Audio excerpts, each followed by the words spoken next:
On this episode of the Facility Playbook, I got to sit down with Mark Dvorsnak, one of the co-founders of Base Sports Group, who purely focuses on sponsorship and other metrics to maximize your facility to create the best partnership for a win-win-win. My favorite part about talking with Mark was essentially the ideas that go into creating a sponsorship that benefits not only your facility, but all of your parents and all of your families and all of your amateur players that are coming out to play. It's really important that you're tracking these metrics and understanding how this is valued when it comes to sponsorships and partnerships. I really hope you enjoy this episode with Mark and Base Sports Group on the Facility Playbook.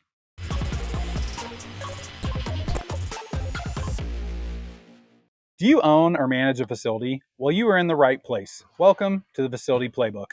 I'm Luke Wade, founder and CEO of Facility Ally, and this podcast is about helping facility managers and owners learn from pioneers and veterans in the industry who have built and managed successful sports facilities, entertainment venues, and clubs. Did you know that most of those facilities I just mentioned use between 4 and 6 different softwares to manage their memberships, lessons, leagues, camps, clinics, and more? Revolutionize your facility with Facility Ally's all-in-one system. Learn more at facilityally.com. And I'm really excited about the conversation we're going to have today on the Facility Playbook. I'd like to introduce Mark Dvorsnak, co-founder of Base Sports Group. Thanks a lot for joining us today. Thank you for having me. I'm really looking forward to this conversation and sharing some of our experiences and hopefully helping some of the listeners out there. Awesome. Well, before we jump in, can you tell me a little bit about your background and what led you to Base Sports Group? Yeah, I think that's a really, really good place to start, and I'll give you hopefully not too long-winded of an answer here, but so my background really was pretty heavy on the baseball event operations side of things. So I was a collegiate athlete at West Virginia University, ended up working professionally with the Cleveland Indians, Cleveland Guardians now, and the Cleveland Browns as well.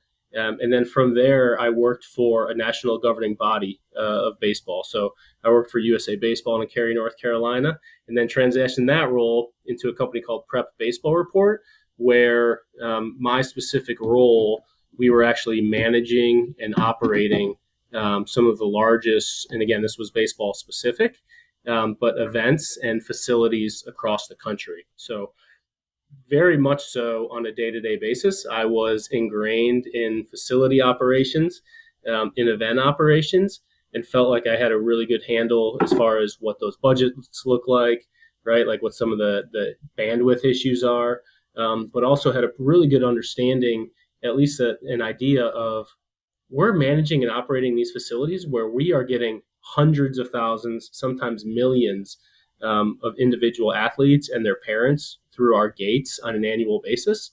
And as a revenue-minded individual, it was always, how can we continue to capture, revenue opportunities for, our facility and for our company. So I ended up leaving Prep Baseball Report and starting Base Sports Group, where we can help, the exact facilities and events that I was working in capture some of those partnership dollars. That's awesome. It sounds like you've been living and breathing this for quite a while. I have. And again, I think that's something that's really unique about us and something that separates us, because everybody in this space, and I was in that seat. I was, banging against the wall. Like, we have kids and their parents as a captured audience, and they're here for 5 hours a day for 4 or 5 days at a time. Like, why are brands not throwing themselves at us, right? Like, so I completely understand, why, but really had to take a step back and get educated on that process in order to be able to understand, how they can get involved in this process in an impactful way. That's awesome. So it sounds like you transitioned over. How long ago did you start Base Sports Group, and what is it today? Our company is about 2.5 years old now. And really, when we initially started the company, my business partner, her name's Carrie Gamper. She is specifically, and her background was in sponsorships, data, and analytics. So she was working for a company called Nielsen, who, if you've ever watched, the Super Bowl, after the Super Bowl, 11 million people have watched the Super Bowl, right? That was her company. She specifically was working in their consulting division on sponsorship valuations. Wow. So if Mercedes, one of her clients, Mercedes Benz, wanted to know a value of slapping their logo on top of, the Mercedes Benz Dome in Atlanta, what was that value of that? So she was getting as granular as, which planes were flying over at what Oh, times of the wow. day and who was sitting on the right side of the plane and it could actually see the building versus who was sitting on the left side. So our first, 12 to 15 months was really putting together some interesting case studies and data and hard data on why this space is valuable. Again, I think that's really important because those of us who live within this space, it's valuable because all these parents are here, all of these kids are here. There's a brand affinity. U Sports is such a good story. It's shaping the future of our country. It's shaping, the communities that we live in. But from a brand perspective, right, I don't think maybe necessarily they totally understand that. So we felt it was really important to put some of that data and some of those metrics behind. Hey, this is a really good story, but hey, also there's a return for the brand here. So we spent the first 12 to 15 months building out a lot of those studies, working with brands like Papa John's, Frito-Lay, Dave and Buster's. I mean, you kind of name it. And now that we've been able to show those brands, hey, we can activate in this space in a great way. We've started to grow, our company from the sales side, but also adding new clients from a facility standpoint as well. That's so cool, and I'm so glad I found you guys because honestly, I've been in 11 years. I started Casey Crew. We have 20,000 adults that play every single year, and to your point, I know it's valuable. We know it's valuable, right? But convincing these other brands how valuable and why the price is something that's been a guessing game for my 11 years. So I can't wait to dive into that a little bit further. So what types of facilities and programs are your ideal clients for sponsorship, and you also do advertising rights as well? Definitely. An ideal client to us, and again, our clients vary, right? As you know very well, every single indoor facility, outdoor facility, any event is going to be completely different, right? Obviously, an easy number is total foot traffic numbers, right? That's something that's important. But quite honestly, before we add any partner, we are really looking for the quality of the venue, but also the individuals that are operating that venue. That's an extremely important piece to us, right? As soon as we provide a partnership with a brand and a facility, I mean, our ultimate goal at that point is the renewal. So we need to make sure that that brand is having a great opportunity. Again, we're big believers in the more brands that can get involved in this space, the better it can be for everybody. But I also do believe that brands have dipped their toe in this space previously. And I think, and we'll get into this, I'm sure, but I think a lot of um, facility operators, when brands kind of dip their toes in, viewed it as an advertising opportunity versus like a true partnership opportunity. And quite honestly, that just doesn't provide like a great experience for the brand or the company that's partnering. So we're really trying to change that narrative as well. And so that's extremely important when we're working with these different, partners from that we're looking to work with. Yeah, no, that makes total sense and a lot to unpack there. And I totally relate to what you're saying. You got to have a good operator because if you sell a sponsorship and hand it to the operator and they fail on it, there's no renewal. That's kind of kills that opportunity. And that actually happened to me when I first got started in the space. I had a sponsor I was going after that said, "No, we tried Kansas City in that market and it failed." And I was like, "Well, that wasn't me. That was Yeah. somebody else who just didn't know how to execute." And so it's been a challenge to your point. Like brands will try the space and they think everybody operates the same, right? And so it's been a challenge. So I love that's part of your key metric of how good is the operator, because we're not going to sell a sponsorship to someone who can't execute on it. And it's really important to do that. And then the other thing you mentioned was partnerships. For years I was selling individual, sponsor this league on this night or this event on this weekend.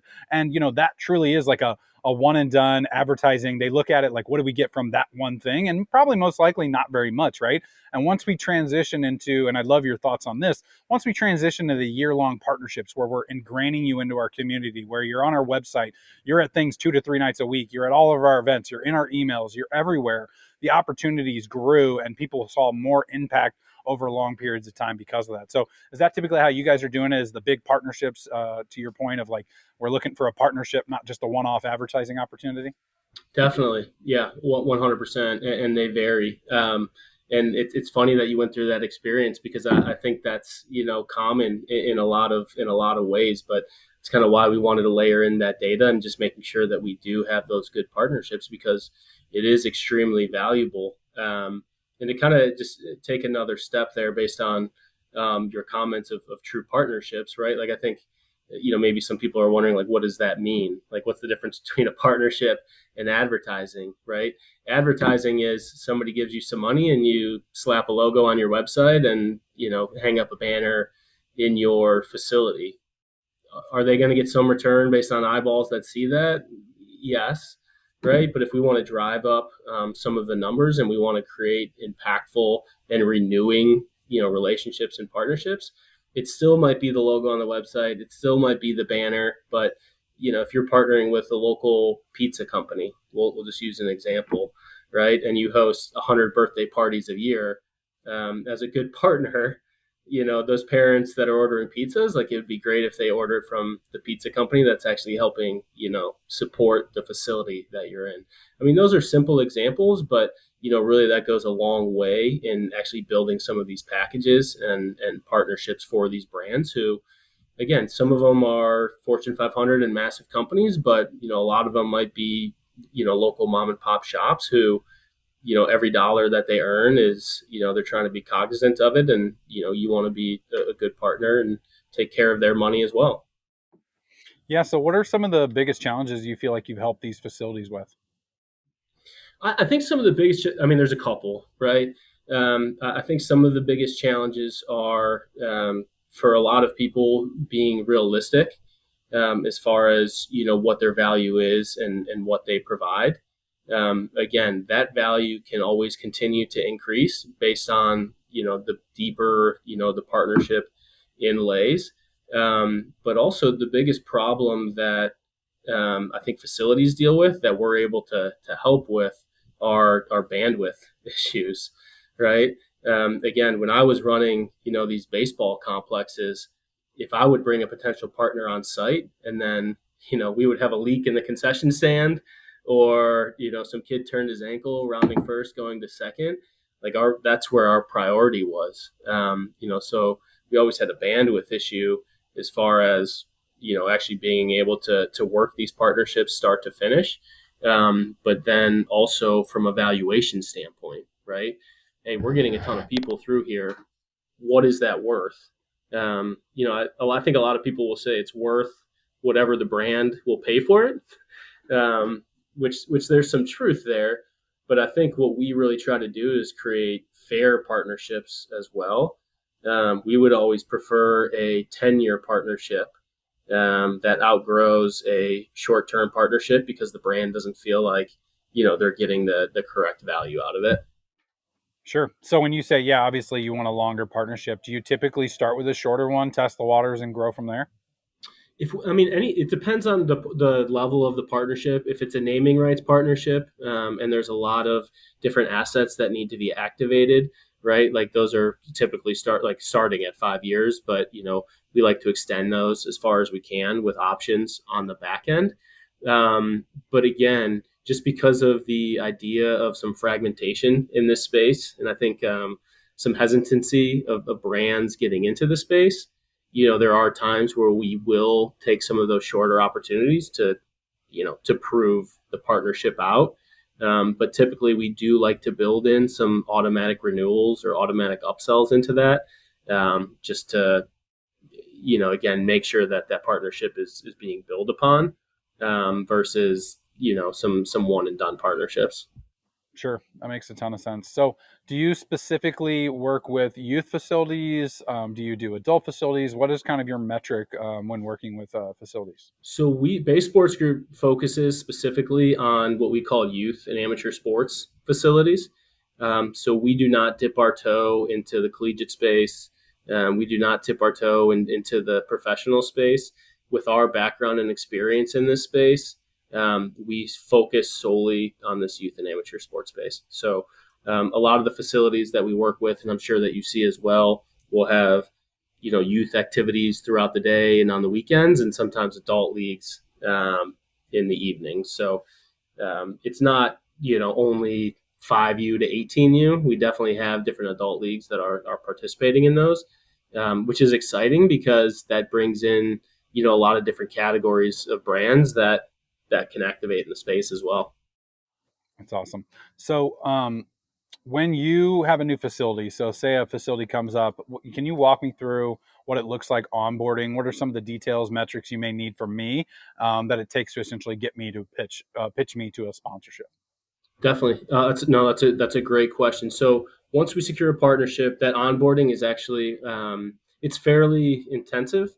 There's just a lot of questions. Again, one, we'll do our diligence as well, just to make sure that we're partnering, with good groups of individuals and facility operators.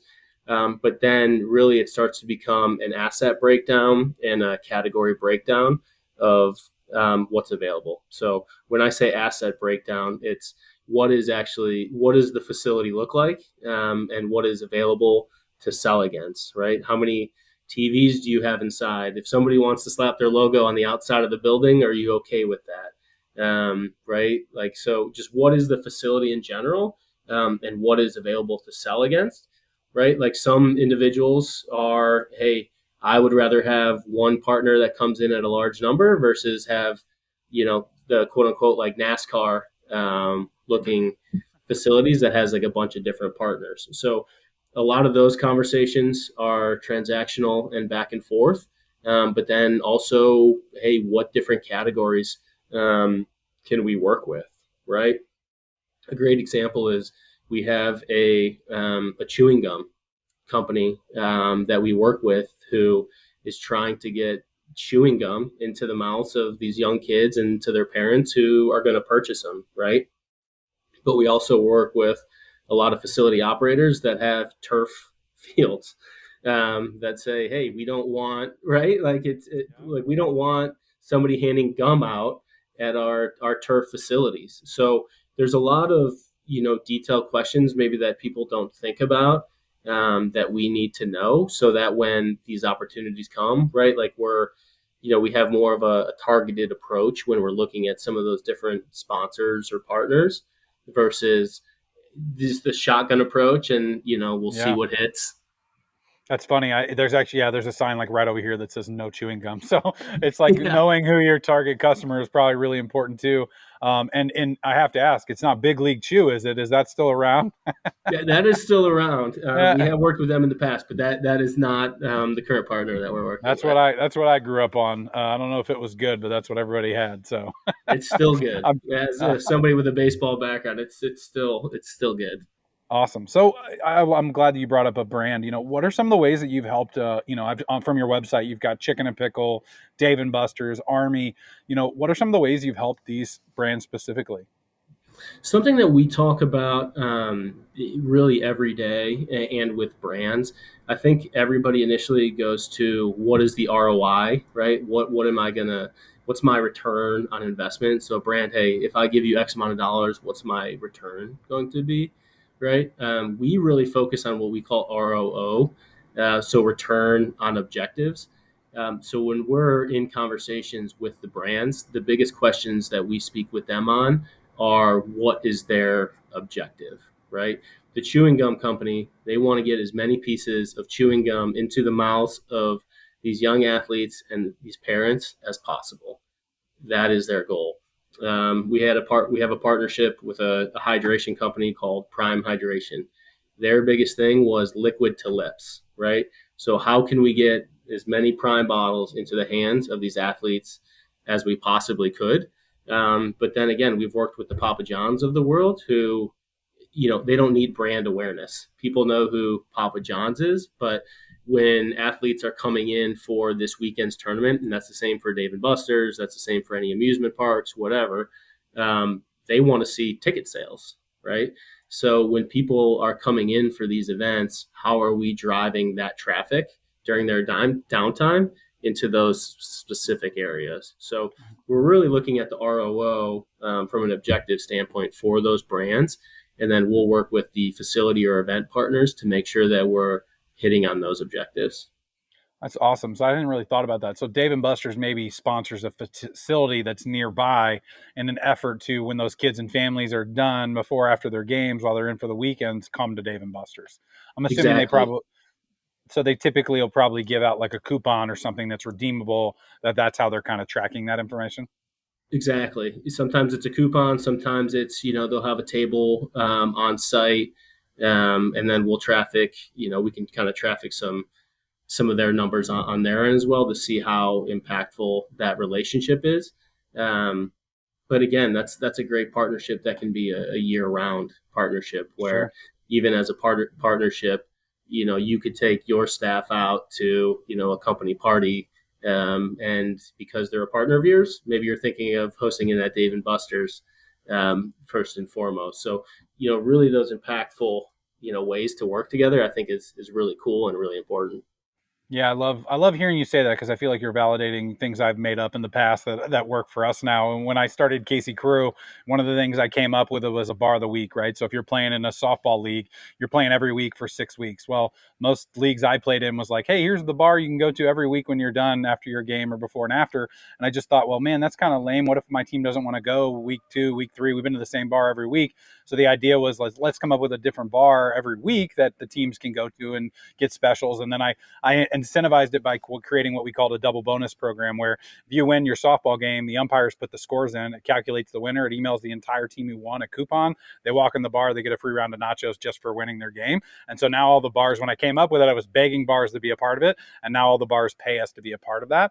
And then the second piece of that is we actually sell now like beer sponsors or liquor sponsors to Yeah. be on special at the bar when we drive people in. So it's a win-win-win for everybody. But it sounds like that's very similar to what you're doing with like Dave and Buster's, of like coupon to redeem, like get them to come in after or beforehand. So Exactly. And I totally love your mindset on that, right? Like you created a program and understood, what the needs and wants were, and then you basically had this creative way to get everybody involved in a partnership.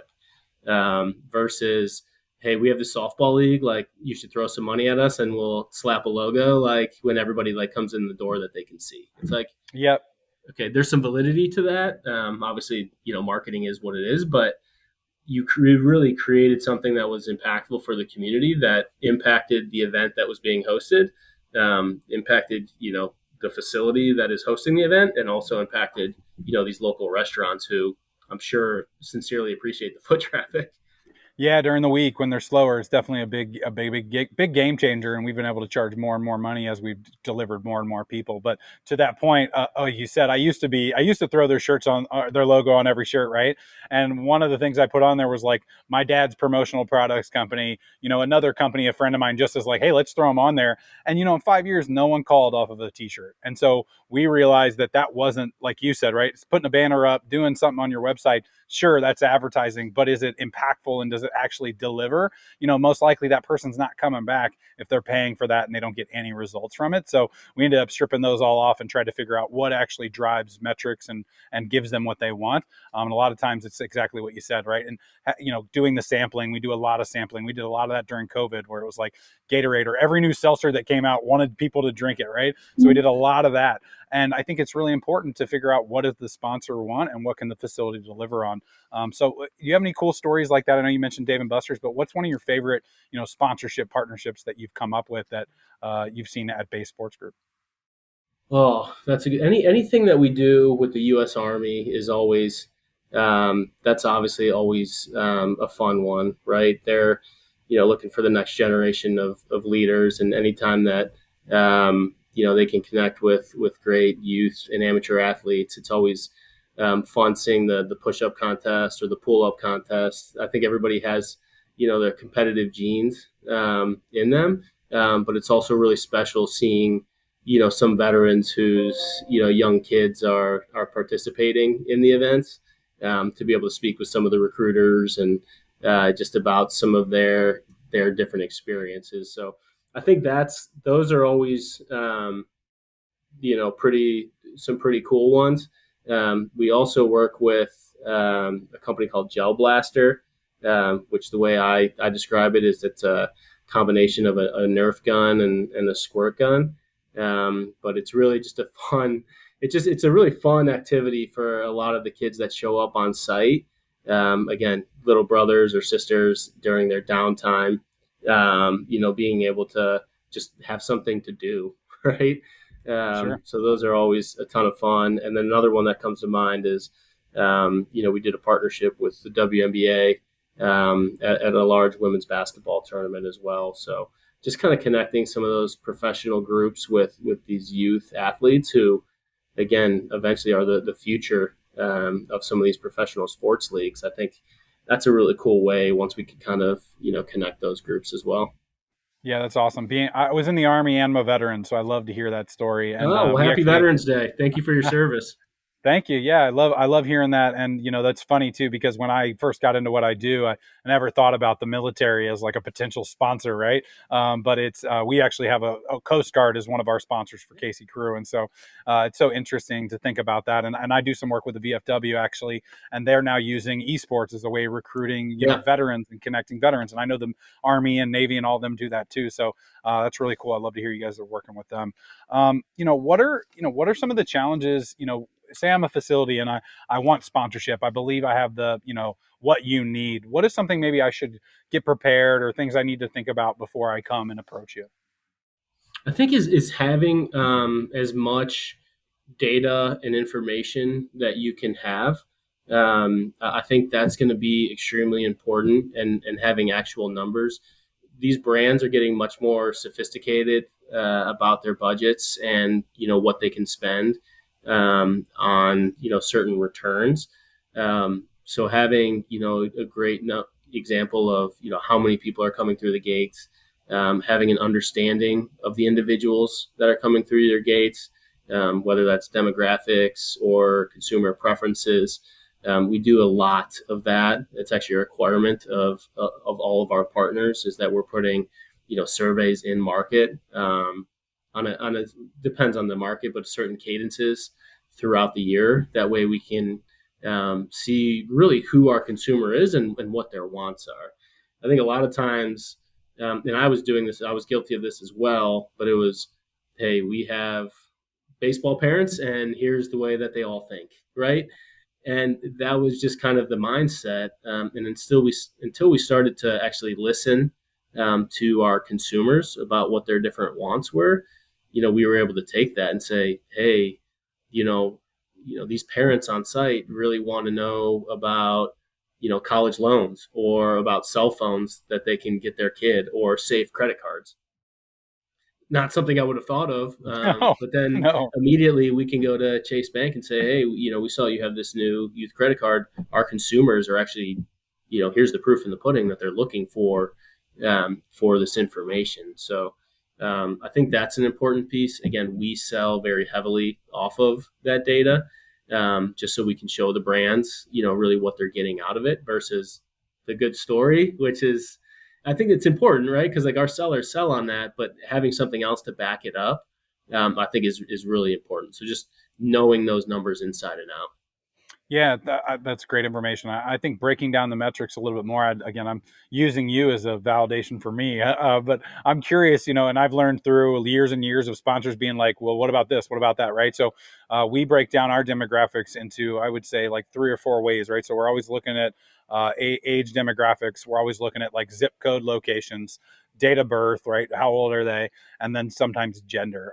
Are there anything outside of that you typically look at for your metrics and your demographics? Those are the good starting points, right? Age, gender, like you said, zip codes, so you can grab like household incomes, right? Like college education, et cetera.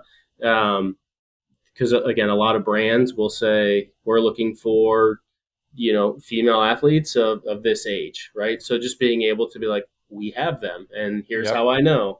Yep. But then also, again, through some of those surveys that we put in the market, just understanding, a little depth as far as who that actual consumer is, I think is extremely important. But I think it's also important from the standpoint of being able to track those partnerships, right? We'll send out a survey at the beginning of the year and say, some simple, again, this is our data team. So I might, Yeah. she's probably going to give me a call and say that I butchered this, but it's right. Like we have surveys on different cadences because when we bring in brands at different times, we want to be able to show them brand awareness through, those surveys. So hey, at the beginning of the year, nobody knew who Prime Hydration was. Okay, all of a sudden, they're our pouring rights partner at the facility. They've handed out 50,000 bottles throughout the year at our facility. When we do a survey at the end of the year, the brand awareness for Prime is, the number one or number two or number three brand that parents are excited about and that they recognize with the facility, right? So some of those things, that we calculate and we put together these brand reports together are extremely impactful for that brand. But also when we go to, the next company, the Bank of America, and say, hey, this is where Prime started and here's where they finished, right? Then there's actually some hard data behind why that partnership is extremely valuable. That's really cool. You brought up the pouring rights. Can you talk a little bit about the difference of, sometimes essentially brands will pay us to give us product to hand out, right? You said sampling, liquid to lips. But a lot of times I've seen facilities, where they get paid to exclusively carry that sports drink, but that means they then have to go out and buy, right? So that sometimes there's buyback programs. So can you touch a little bit about on like the differences of those and maybe which one you prefer? So honestly, which one I prefer would be both in the same breath, right? Obviously, Coke, Pepsi, those are the two big players in the space from a pouring rights perspective. They are smart companies, right? And for the last 10, 15, whatever years, they have a pretty standardized agreement for all these facilities where they get in and they kind of lock their teeth in. And again, I was in the same shoes where we signed a deal with Coke because they gave us a discounted rate and they gave us some coolers that we can utilize. But they are also getting a lot of marketing value from that. So I think from a product standpoint, there should be an allotted product for staff or for special activations throughout the year.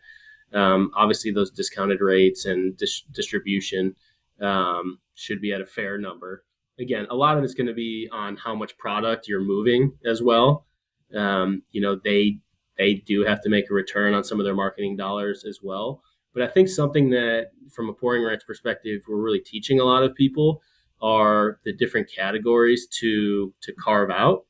You kind of have your pouring rights, so your sodas, your caffeinated beverages. Then you have a coffee and tea category, and then you have more of like an isotonic category, which are the Gatorade, Powerades, Primes of the world. I think what a lot of people don't recognize is if they sign a partnership with Pepsi, and then a company like Prime comes around, right, with a decent dollar figure to partner in that space, they are locked out, right? And Pepsi has that agreement, and realistically, they're not going to change. In some situations, they will, right? Like I think they're understanding that they want to be partners in this space as well, but I just think understanding, those agreements inside and out, that they were very well written because of the size of those companies. But again, I think everybody needs to realize you're moving their product, and in some cases at a very high clip. So, understanding your value there as well. Yeah, and I think a lot of times in the bar space, entertainment space, right? The pickleball bars, all these new entertainment concepts popping up.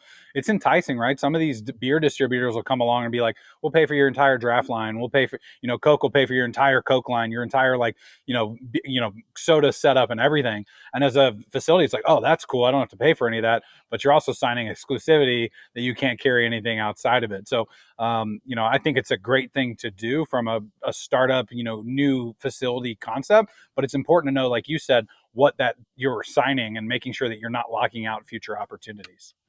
Totally, totally. And again, for some facilities, like having an exclusive pouring rights partner it's a lot easier, right? And there's a consistency standpoint where you can focus on the business and not necessarily on what's pouring out of your draft list, but also understanding that those clamps are there for a long time. If you can create yourself some flexibility in the case that, there's a different partner down the road that, you want to be able to have that flexibility. But again, there's nothing like some of the we still do partnerships with Coke or Pepsi that can be exclusive. Right? Because I think they do a good job. The distributors do a really good job. And from an efficiency standpoint, instead of going to Costco or BJ's on a weekend, makes a lot of sense. So I don't want to, I just want to make sure that doesn't come off like those are like tough partnerships. It's just being knowledgeable about, really what you're signing into. Exactly. I said, I think it's, I opened a facility in St. Louis and we did that. We worked with a distributor, we work with Coke, to do all those things. But again, to your point, it's make sure you're aware of what that does and what that may limit you to. Overall, I agree. I think it's a positive thing in the right scenario, especially for a new venue. But again, it's just being aware of what that may limit you to is definitely important. So What's some of the mistakes? What do you think the biggest mistake that a facility makes right now? Say they're not working with you and they've got sponsorships coming in or they're going after sponsorships. What do you think one of the biggest mistakes they're making is? I think there's two critical mistakes that are made constantly that we're constantly just battling. And one of that is evaluation as far as like what they're worth. And then again, just back to our original conversation of a partnership versus advertising. I think that is just so critical. If a brand comes in and spends, we'll just use arbitrational numbers. If they spend $50,000 and their return on what they view on their investment is $30,000, like they're not going to come back, right? Like that's just like a pretty simple equation. So just trying to be fair and understanding, because it's hard for a lot of people, right? Like a lot of us, worked for 10, 20, 30 years in the same facility, building it, understand like the sweat equity that has gone into those places. But, your foot traffic numbers and the demographics of the people are going to tell a story to the brands, right? So I think there needs to be an honest conversation as far as, what the true value is of those partnerships. And some people undervalue them, right? Like, so just making sure it's fair for both parties. And then the concept of partnerships versus advertising, I think is just a key piece that we all need to continue to drive into our brains, because like, again, the more partnerships that you can drive into your facilities that have success, the more success that your neighbor's going to have and their neighbor's going to have. And then as a whole, community, the more revenue that we can continue to drive in our space. I don't want to say it's like selfish, but like, the second you ruin a partnership, and we've dealt with that in a lot of areas with some really, really big brands where it's like, why are you not investing into this space? And it's, well, we have, and with our experience there, we're not coming back. Yeah. So I think it's really important to understand, fair partnerships as well for the entire community of facilities across the country. Yeah, no, I love that, and there's like four things there if I can remember all of them from to what that I want to unpack. And I think to your point, it's really important to deliver a good partnership, and I think thinking about that is what's a win-win-win. And this is something I always say is like, yeah, your sponsorship is a win to my facility and it's a win to you, but if it's not a win to my customers and my people, then they may not come back or they may not enjoy it as well. So I've got to think about it that way. And to your point, that's a partnership, right? It's not just a sale. That's not just an advertising. That's a true partnership. So if you can think about it that way, to your point, what do our people want? And then go out and find the groups that would fit that is a great way to do it. And surveys are another thing you already mentioned. The other thing, I would mention is sometimes it's out of a facility's control. Like we've definitely had sponsorships that we knocked out of the park. And sometimes those sponsors won't come back because they're like, oh, we feel like we did great here. We want to try something new somewhere else, right? In this similar market, but maybe outside. I'd love your thoughts on that because we've had several sponsors that did tell us, it was a huge win, huge success. We want to try something else, but we'll be back. Have you seen that? And maybe you have a tip or trick on how to get them to not go and to stick with you. I think I would have to learn a little bit more background about that partnership and what it looks like. But again, as brands evolve, right, like, and depending on who their CMO is or their lead of marketing, right, some of that ideology, potentially changes with some of the ideas. And it might just be that the space that they were operating in, didn't work out. So it's just, again, I think I would need to unpack that a little bit more, because again, from a brand perspective, we're working for both sides, and we're always putting together that reporting to help, with those renewals, so that even if, hey, we're trying to try something else, or we're trying to, unless they were looking in another market, it's usually, I don't know, we don't really see brands shift too much based on successful numbers. So they were probably just blowing smoke up my. I don't know. They could have been, but at the same time, like that's why, again, kind of why we exist, right? Like from a facility standpoint, it's a bandwidth thing of staying on top of those conversations with the brands, right? They might be getting acquired and, moving their offices to another location. They may have a new chief of marketing coming in who says, hey, we want to, we think the future is in this demographic, so we're moving a lot of our budgeted numbers to this direction. So it's a constant, every business is different the way that they're growing. So again, we're trying to change the narrative of, hey, brands should be shifting their money from the professional or the collegiate space into this youth and amateur sports space, right? So, the St. Louis Cardinals in a couple of years, when they don't return a brand because, they're partnering with your facility, they're going to be asking the same question. But it's just, from a sales perspective and understanding who sits in that seat and what the company's objectives are, and even the company's mission statements are, there's tons of different reasons why they might move. But if it's successful, we hopefully like that they're doubling down in that area, Sure. instead. Yeah. And that was something we, this year is what kind of the first time that we had a couple brands that actually succeeded, or we metrics of success that they gave us were hit and exceeded, and they changed. Some of them were, like your point, was a changing of the guard, right? One of the person that we were working at got promoted, and it was somebody else, and it would just took them too long to figure it out, so they just didn't come back this year. But now we're talking about next year. So, but I've seen, and I'd love your thoughts on this. Have you seen a difference in the market this year? I feel like just the state of the economy in the world, we've seen a lot of people holding checks closer to their chest and not spending like they used to. I'd love to hear it from someone who sees it every day. I think we're seeing a change in, and obviously markets kind of go up and down, and spending habits constantly change based on what's going on in the economy and in the world. I do believe though that brands are starting to understand more the focus on the value of youth and amateur sports. I think for a lot of reasons, potentially they can be getting priced out in a lot of ways, of the professional and the collegiate space.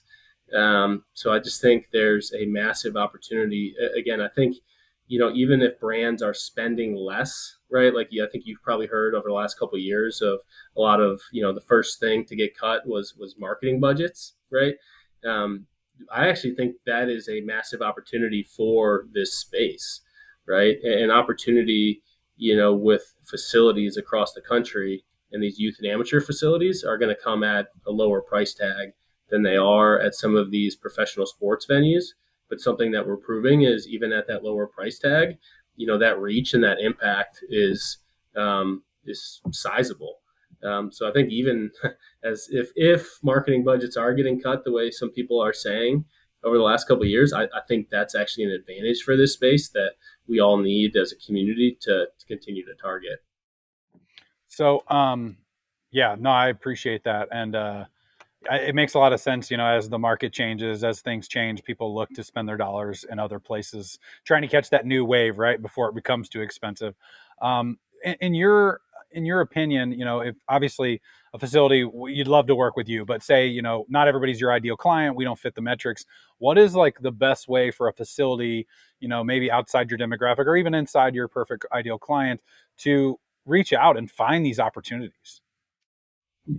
That's a great question. And again, we have other resources within our country to help, gather some of these surveys and some of these metrics, where if people do not understand how to put those in market, or how to put together some of those reports together, we do as a company have some of those resources. I think that's a great thing to do.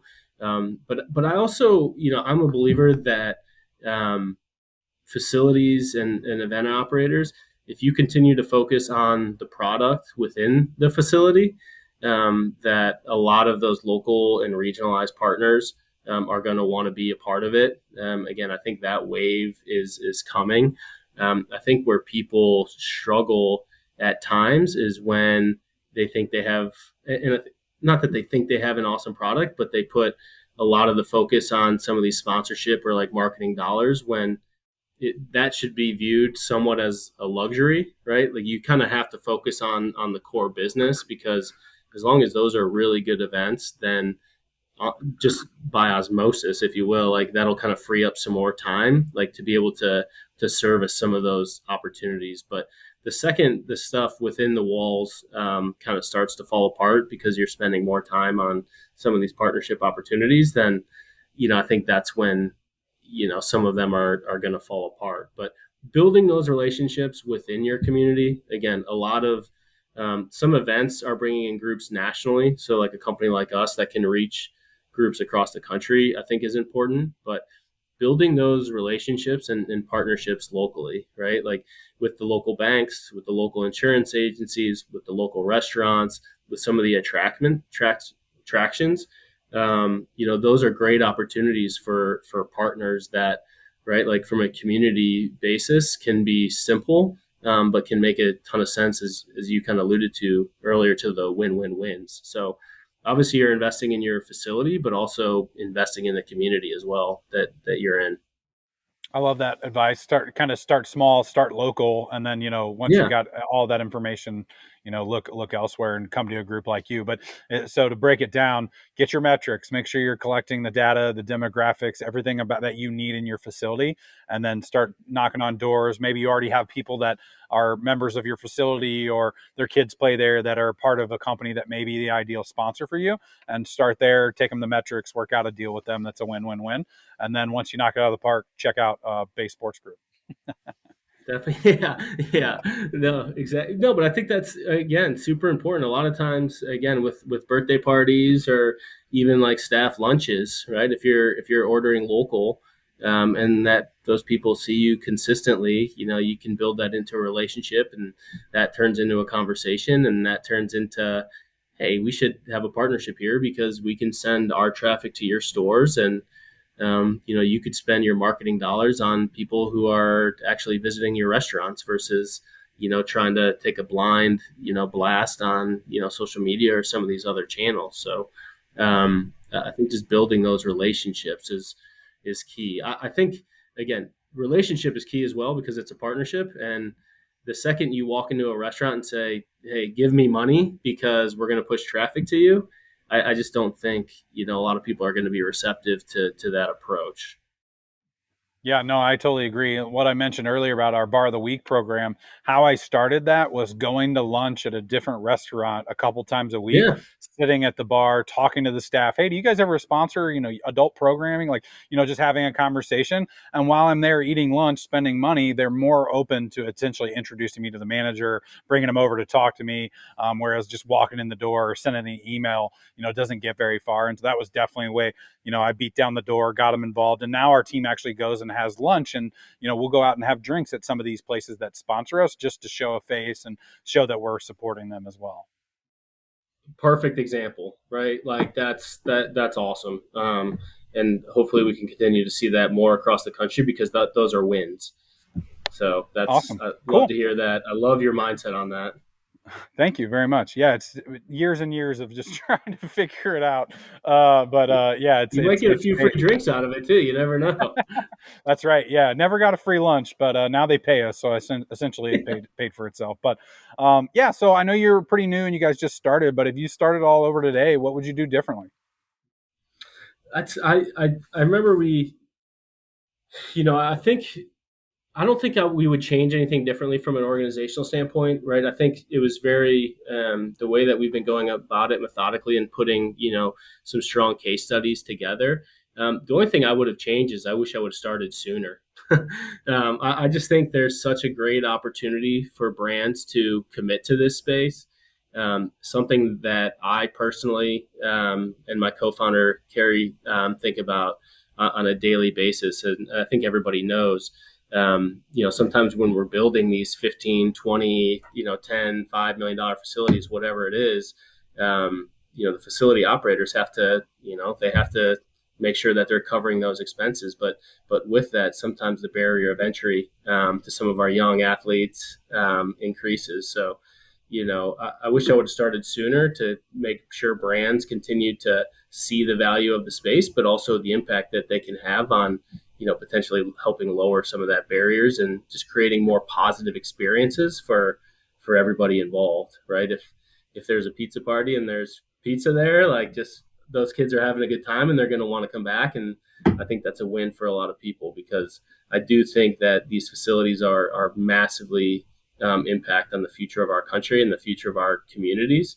So the more that we can continue to support them, and sometimes the support is through, dollars. Sometimes the support is through pizzas, and sometimes the support is through, free dental checks throughout the year because of a dentist partner.